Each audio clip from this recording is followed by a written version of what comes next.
In this lesson, we're going to modify the programs from the previous lesson and load an image file from a server on the Internet.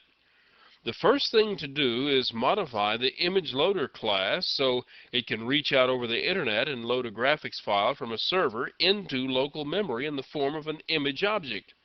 Well, Java has just the thing to do that.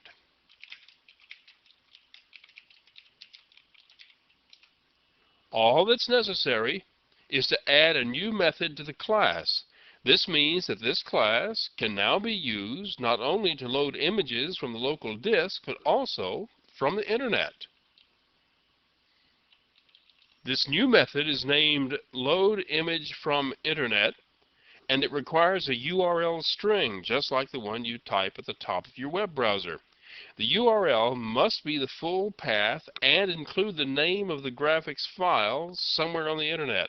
A new URL object is created based on the character string passed to the method.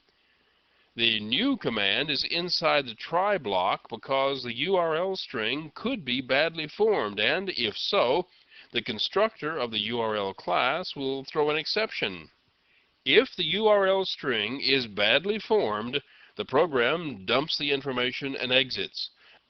Now, the URL may not be correct. That is, the location may not actually exist on the Internet, but that won't cause any problems here.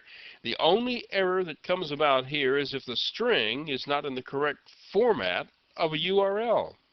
Just as was done when we were reading from the disk, we get an address of the default toolkit and call the getImage method. But notice the argument being passed to getImage. This time it is a URL object instead of a string of characters. The getImage method is overloaded in the URL class. That is, there are two versions of the method defined in the class. One of them takes the name of the file and the other one takes a URL object. Just like when we were loading the image from a file, we have to call the waitForImage method to pause long enough for the image to fully load into memory. In this case, with the image coming from the Internet, the wait is more important and it will certainly take longer. It could take significantly longer depending on the speed of the Internet connection. At any rate, once the image is loaded, the method returns to its call.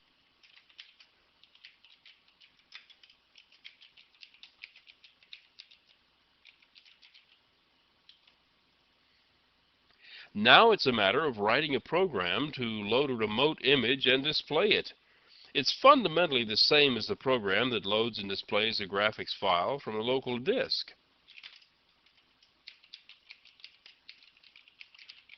I simplified things a bit in this version by hard-coding the URL string to the name of a graphics file that I happen to know exists on the Internet.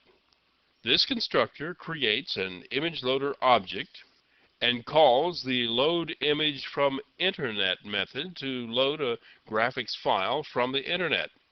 The rest of the code is the same as in the previous example. The height and width of the loaded image are used to size the window. Then the paint method calls drawImage to display the image in the canvas window. Compiling and running the program looks like this.